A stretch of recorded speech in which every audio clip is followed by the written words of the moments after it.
Rotary District 5150 is proud to offer another online learning and leadership development presentation, Community Service, Planning the Project, Finding Solutions for Your Community, the Need for Community Assessments, and Opportunities for Partnering in Your Community. Are these areas where you might need help? Learn where you can take your club in the realm of community service. We hope you find this presentation helpful. Welcome to Rotary District 5150 and our Community Service Zoom session.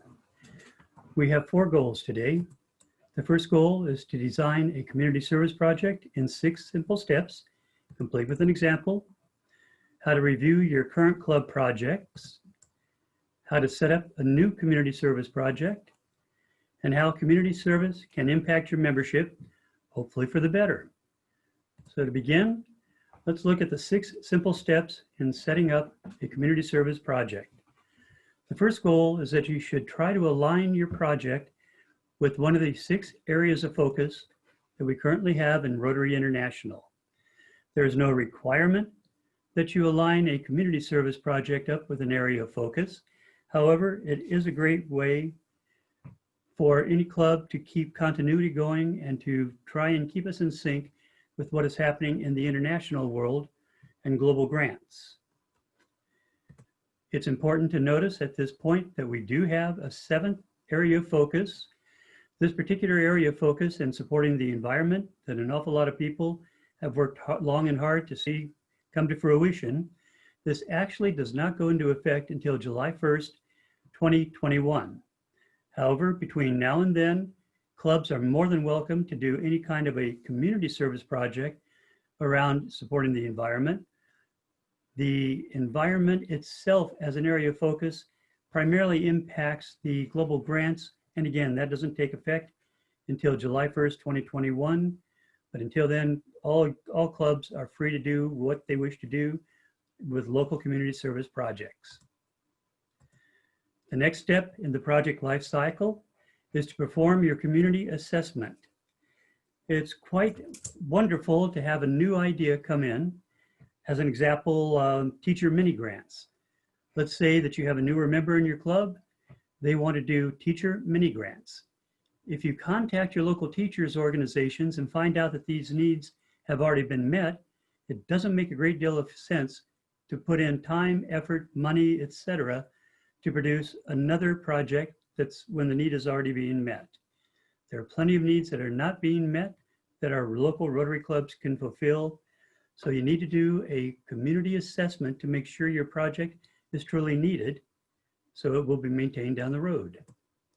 Next, you need to develop your funding. How are you going to pay for this project? If it's a small project, it's quite possible that you can pay for it with your current funds, that you need no special fundraising at all. If it is not a small project, or if it's greater than your own facilities, then you might have to do a new fundraiser developed exclusively for this project. Now, one caveat here, a great way of increasing the funds that you raise through community fundraising is to share with the community that the proceeds from this particular fundraiser will be going to this particular community project. That being said, add the caveat that you will support this community service project and other Rotary projects. That enables the complete and total transparency that we all wish to see throughout Rotary International, but it does give you the flexibility. If the worst case scenario happens and you raise far more money than you need for the project at hand, this gives you a legitimate, ethical, and transparent method of using the excess funds for other projects. Next step up is to measure your success. You are best measuring your success and determining how you're going to guarantee your success as you're developing your project. If it's a project such as you're going to give a dictionary to every student in your 3rd grade in your particular area, that's relatively simple. You find out how many students you have, you give each one of them a dictionary. If you have 300 students, you give out 300 dictionaries. Success, 100% success rate, you're good to go. Your best bet is to figure out how you're going to measure your success before you start the project. If you don't know where you're going, how are you going to know if you got there? Another critical part is to evaluate the sustainability. If your project is to paint a community library and you paint the library, you're done. There's no real need for sustainability. However, if your project is something that is going to be ongoing for any number of years, how are you going to evaluate the sustainability? How are you going to maintain sustainability? How are you going to keep the continuity of the funding? All of these are elements that need to be determined up front. Finally, and equally important, thank anybody and everybody who had anything to do with the project. I'm old-fashioned enough that I still believe you need to send out written thank you notes.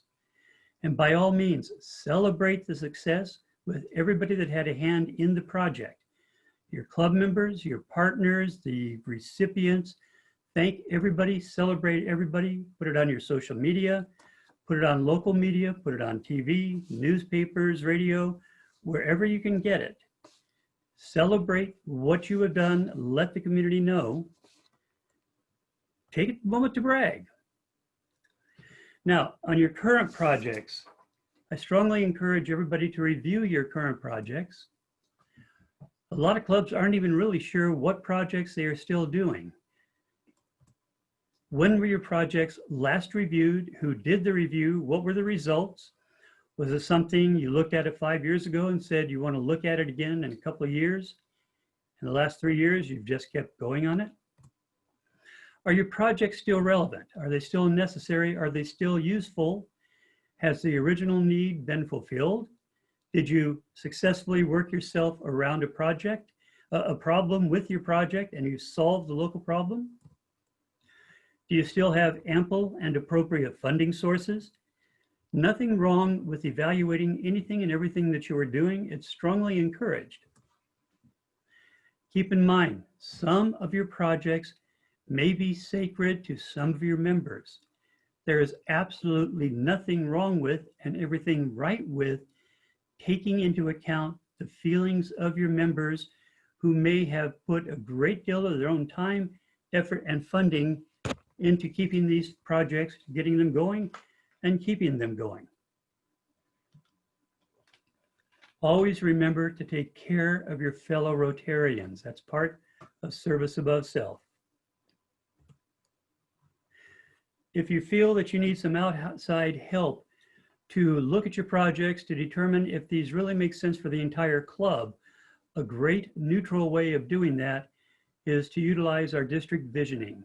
If you have questions or would like to investigate the use of our visioning team at the district level, just get in touch with me and I will put you in touch with the right people and we can move you forward on a visioning. So now let's talk about how to develop a new club project. There's always the question, where do you find the ideas?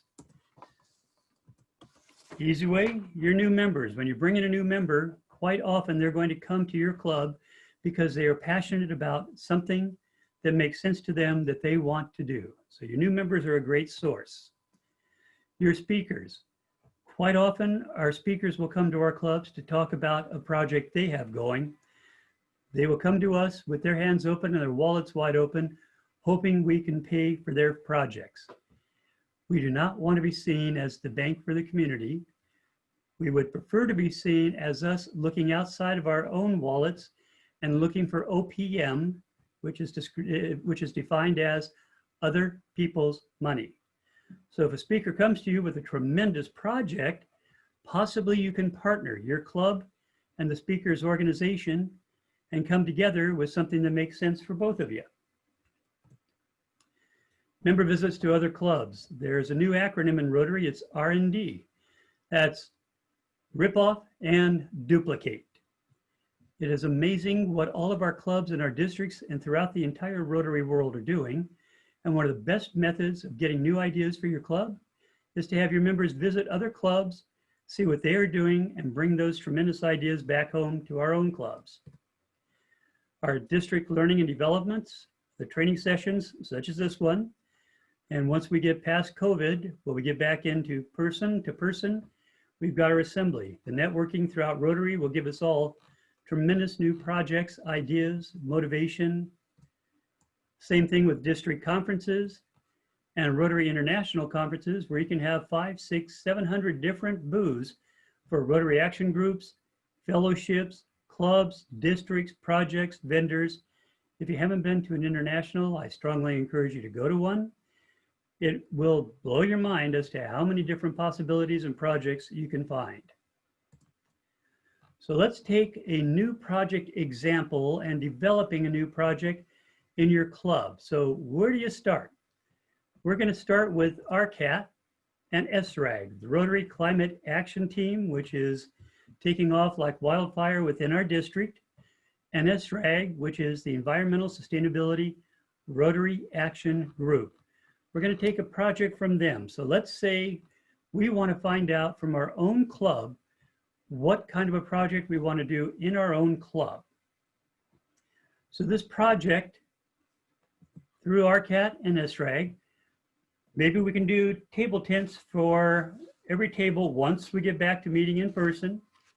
And in person on the table tents, we tell each table to come up with an idea for what that table thinks we ought to do on a community service project, something to do with the environment. You tell your club members we're going to take all these ideas and take them back to our community service committee / RCAT committee. And after 3 months, we're going to have these committees select the best idea. So what you are doing here, you're soliciting ideas from your membership. You're looking at your funding, the funding for scratch pads for ideas and table tents to foster the thinking about this.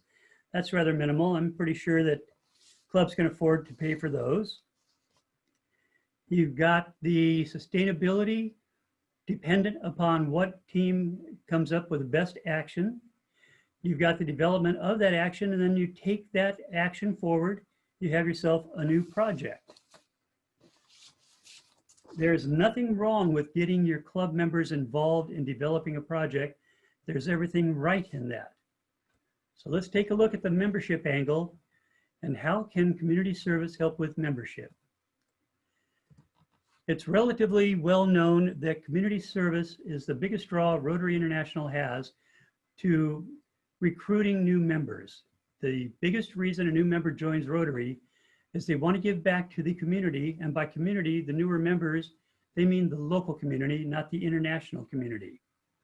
So if you have a strong community service committee going with a lot of community service projects going constantly, this is a tremendous draw to new members and a great way to keep them.